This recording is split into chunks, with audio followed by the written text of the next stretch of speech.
Selamat pagi pemirsa, senang sekali rasanya bisa berjumpa lagi di program Ayo Sehat, tentunya dengan sejumlah informasi dan juga inspirasi seputar dunia kesehatan. Tidak lupa kami ingatkan kepada Anda untuk tetap patuh terhadap protokol kesehatan dan semoga pandemi COVID-19 ini bisa kita lalui bersama-sama. Untuk terus mengetahui informasi kesehatan, pemirsa bisa memfollow Instagram Ayo Sehat di @ayosehat_kompas.tv dan juga di kanal Ayo Sehat di YouTube Kompas TV. Pemirsa, hari ini Ayo Sehat akan membahas mengenai kontrasepsi. Bagaimana memilih kontrasepsi yang tepat untuk keluarga sehat? Nanti kita akan berbincang dengan dokter spesialis obgyn, Dr. Vita Maulina. Sebelumnya, kita mulai Ayo Sehat bersama saya, Elgin Fridianto.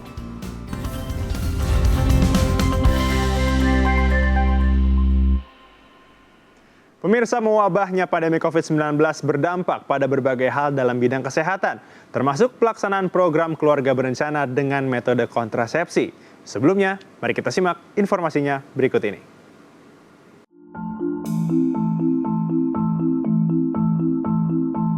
Pemirsa, kehamilan biasanya berarti kabar gembira. Namun selama setahun terakhir di masa pandemi ini, angka kehamilan secara nasional diprediksi melonjak. Begitu juga dengan angka kematian ibu dan anak. Melansir dari Litbang Kompas, dari data Badan Kependudukan dan Keluarga Berencana Nasional atau BKKBN, pada awal Mei 2020, pengguna alat kontrasepsi menurun sekitar 40%.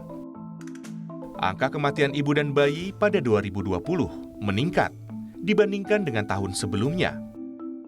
Peningkatan kejadian putus pakai alat kontrasepsi menjadi salah satu penyebabnya. Selama pandemi, rutinitas layanan kontrasepsi di sejumlah klinik dan bidan terganggu karena khawatir tertular. Para calon ibu urung datang ke klinik kecuali dalam keadaan darurat. Sementara itu, sejumlah tenaga kesehatan dan fasilitas kesehatan pun harus mengurangi layanan agar tak berpotensi sebagai penular, sehingga akses dan layanan kontrasepsi pun menjadi terkendala. Lantas, bagaimana memilih kontrasepsi yang sesuai dan sehat di masa pandemi ini? Temukan jawabannya di Ayo Sehat.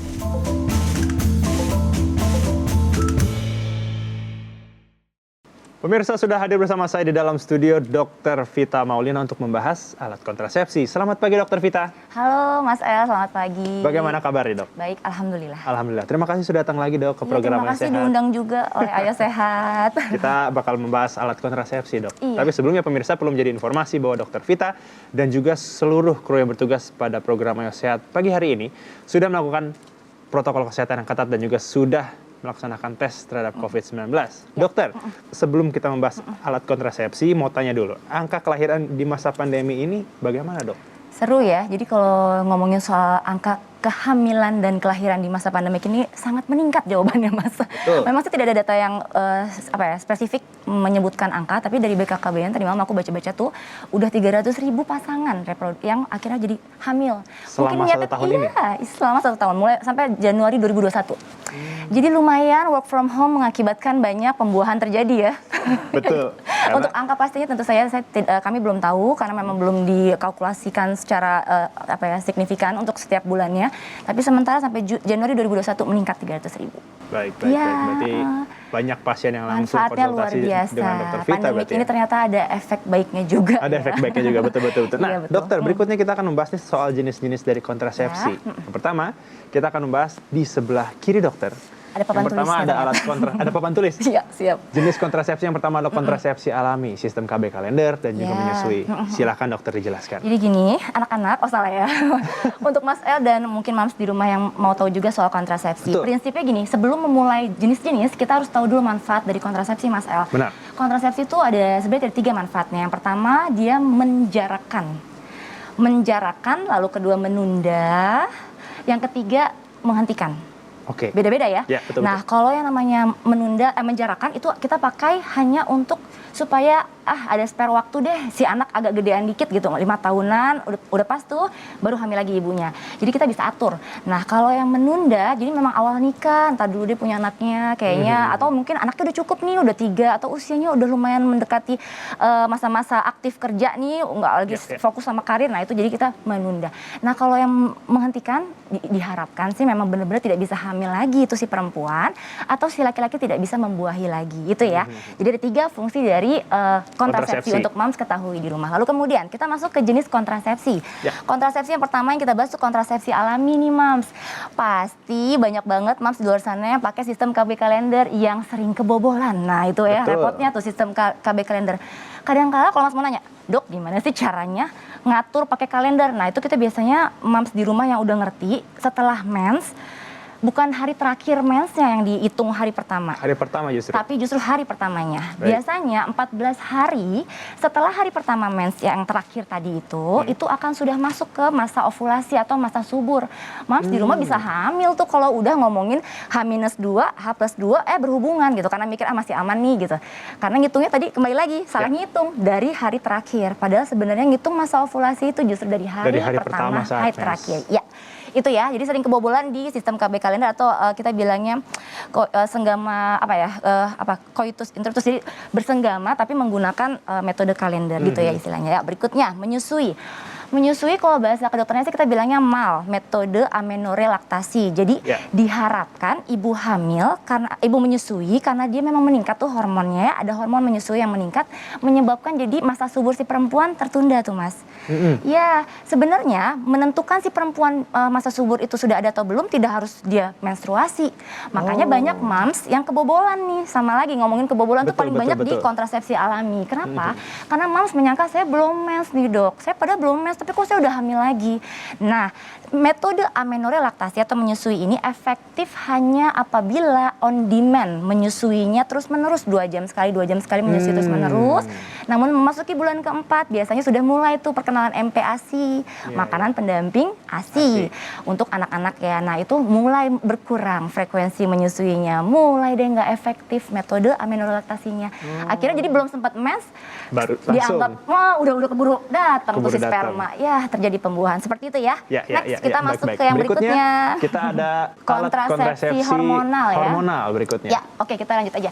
Kontrasepsi hormonal yang saya tadi bilang. Jadi kontrasepsi hormonal ini bisa untuk yang tadi menjarakan atau menunda, tapi tidak bisa untuk menghentikan ya. Jadi kita fokus si hormonal. Hormonal ada apa aja sih? Ada pil. Monggo, dokter, sudah ada. Pil, udah muncul ya. Pil, suntik, susuk atau implan, dan IUS. Oke, ada orang yang kenal AKDR, alat kontrasepsi dalam rahim ya Mams. Alat kontrasepsi dalam rahim itu sama saja seperti IUD, intrauterine device. Jadi ada alat yang dimasukkan ke dalam rahim perempuan. Dan kalau ngomongin soal plus minusnya banyak banget nih. Aku mungkin ngomongin poin-poinnya buat Mams di rumah ketahui. Yang pertama, pil KB. Keuntungannya apa sih? Keuntungannya Mams nggak mesti ke dokter kandungan atau ke bidan terus-menerus tiap bulan. Betul. Nggak mesti khawatir misalnya ketakutan ketakutan untuk dibuka punten ya dokter kandungan teh masalahnya bagian dalam. Betul. Jadi suruh tiduran diperiksa-periksa segala macam. Nah itu banyak ketakutan gitu. Itu tidak didapatkan di KB, pil KB. Tapi kekurangannya juga ada. Kekurangannya Mams suka pada nggak disiplin tuh Mams. Rata-rata Mas iya dia tidak konsisten. Mestinya di jam 7 setiap hari tiba-tiba mundur jadi jam 12 siang atau tiba-tiba malam aduh aku udah minum belum ya lupa minum sehari 2 hari bisa aja hamil langsung. Jadi jangan khawatir menggunakan pil ini bukannya malah bikin rahimnya kering. Enggak. Bahkan karena dosisnya sudah disesuaikan jadi lebih sedikit itu mengakibatkan mamsnya malah jadi lebih subur. Oh, justru itu. Nah, kekurangan yang lain dari pil KB atau semuanya ini yang hormonal ini memang mengganggu siklus menstruasinya mams. Ya, dan juga bisa membuat peningkatan resistensi pembuluh darah. Jadi akhirnya resiko darah tinggi ada. Kalau jangka panjang, resiko untuk terjadi kanker rahim juga ada. Kalau jangka panjang kembali lagi seperti itu ya. Next kita masuk ke suntik KB. Dokter mungkin dari efek samping dari si alat kontrasepsi hormonal ini juga ada yang merubah bentuk tubuh. Mungkin berat badannya nambah. Jadi menahan, jadi resistensi cairan kita bilangnya. Resistensi cairan ya. Selain ngaruh ke pembuluh darah, ngaruh ke berat badan juga. Jadi memang ya sebenarnya sih plus minus selalu ada. Makanya Betul. kadang-kala kita ngomongnya kalau kontrasepsi teh kayak apa? Kayak jodoh-jodohan. Belum tentu wanita si A satu ini Sama cocok sama seperti- dengan si B. Karena itu memang harus disesuaikan. Masing-masing kontrasepsi ada kriteria kriteria persyaratan untuk si perempuan bisa nggak sih pakai ini gitu ya. Betul, Dan berarti yang memang tahu harus dari resep dokter juga ya, Dok ya? betul. Baik, baik. Lanjut ya. Lanjut kita. Suntik KB. Suntik KB ada yang per bulan, ada yang per 3 bulan. Pada prinsipnya yang Mams ketahui keuntungannya tentu saja keuntungannya lebih aman, safety selama sebulan nggak perlu minum terus obat, nggak perlu takut lupa. Tapi lagi-lagi kadang-kala Mams kerjaannya banyak banget ya di rumah, Betul. ngurusin anak, ngurusin suami, ngurusin rumah, segala-galanya. Jadi lupa tuh balik ke dokter atau ke bidannya pas di tanggal harusnya dia suntik. Telat sehari juga bisa saja langsung hamil lagi. Jadi maksudnya ya ada plus minusnya. Nah, kekurangan lainnya lagi kembali tadi yang saya sebutkan, kalau dipakai selama bertahun-tahun, apalagi sampai lebih dari 5 tahun, dia beresiko menyebabkan kanker pada rahim si perempuan tersebut. Betul. Dan soal tadi darah tinggi, soal apalagi soal kegemukan juga bisa disebabkan oleh si suntik tersebut. Implan sama saja, Mas. Implan itu sama saja karena prinsipnya malah implan dosisnya lebih besar. Oke, nah yang berikutnya lagi tuh kita bahas yang terakhir yaitu IUS. IUS itu sama aja kayak IUD. Jadi prinsipnya atau AKDR atau spiral, alat kontrasepsi dalam rahim.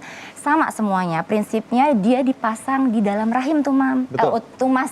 Jadi Mams melulu ya bawaannya. Nah, itu prinsip kerjanya beda. Memang dia jadi menghalangi spermanya si laki-laki untuk bisa membuahi si perempuan. Jadi keburu udah ada terjadi infeksi secara steril di dalam rahim si Baik. perempuan.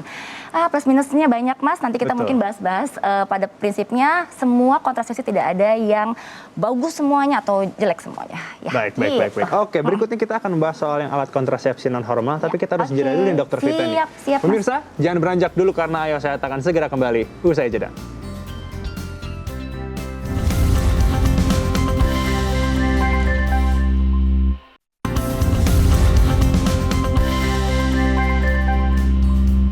Terima kasih pemirsa, Anda masih menyaksikan program Ayo Sehat masih dengan Dokter Vita. Dokter, kita akan Ya. lanjutkan dengan alat kontrasepsi non hormonal. Ya, Kita bisa lihat oke. kembali Ayo kita di lihat papan papan berikut ini.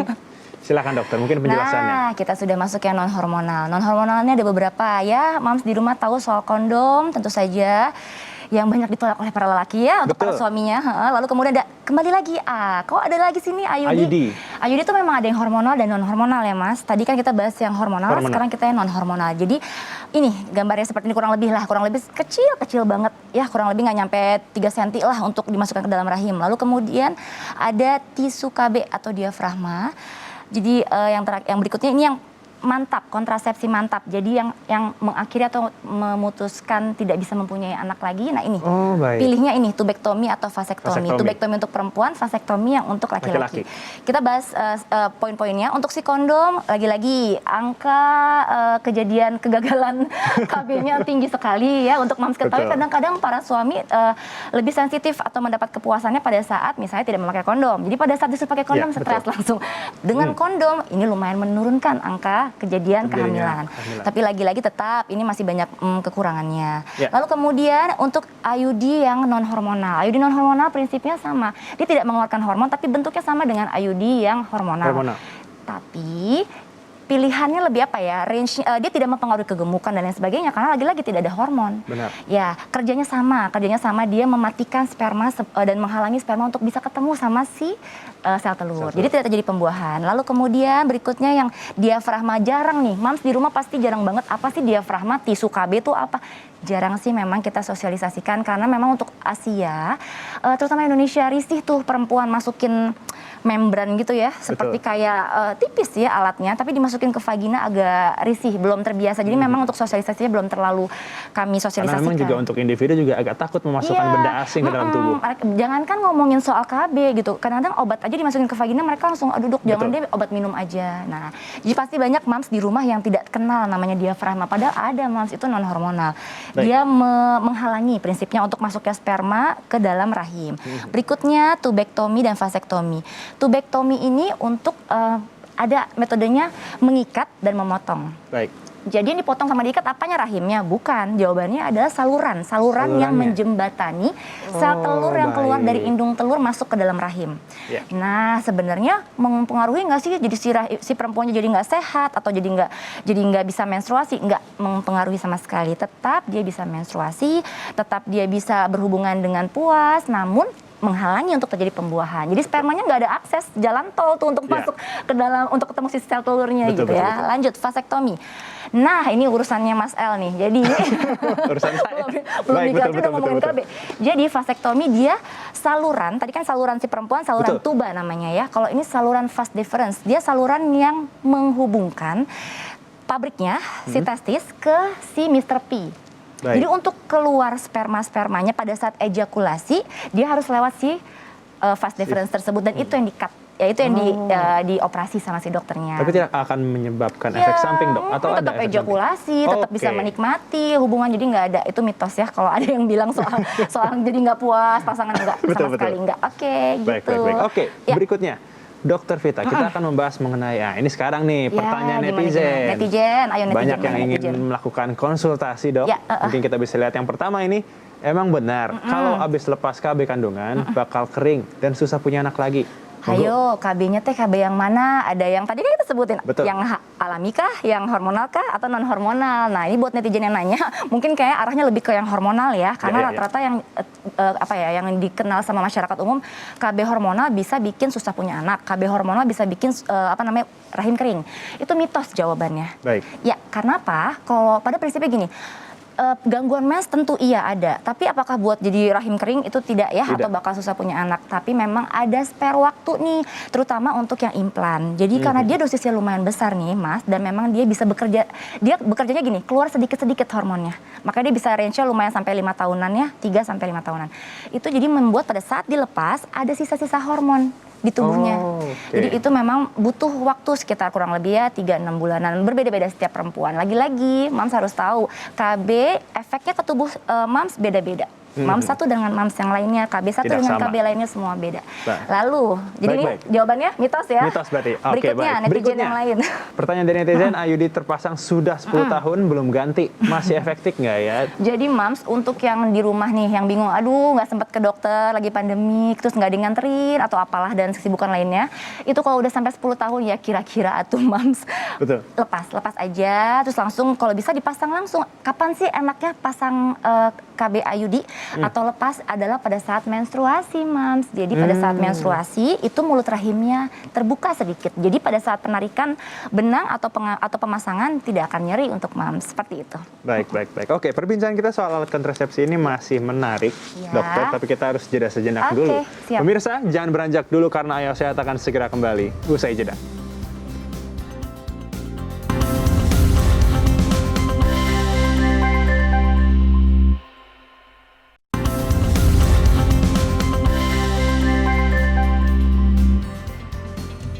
Anda kembali menyaksikan program Ayo Sehat, pemirsa, masih bersama dengan Dokter Vita. Nah, Dokter, kita sekarang akan masuk ke segmen mitos atau fakta.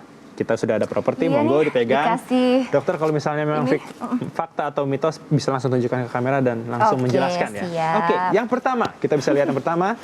Ini ada mitos atau fakta, Dokter. Penggunaan pil kontrasepsi dapat menurunkan tingkat fertilitas perempuan meski telah menghentikan pemakaian. Oke, jawabannya ini.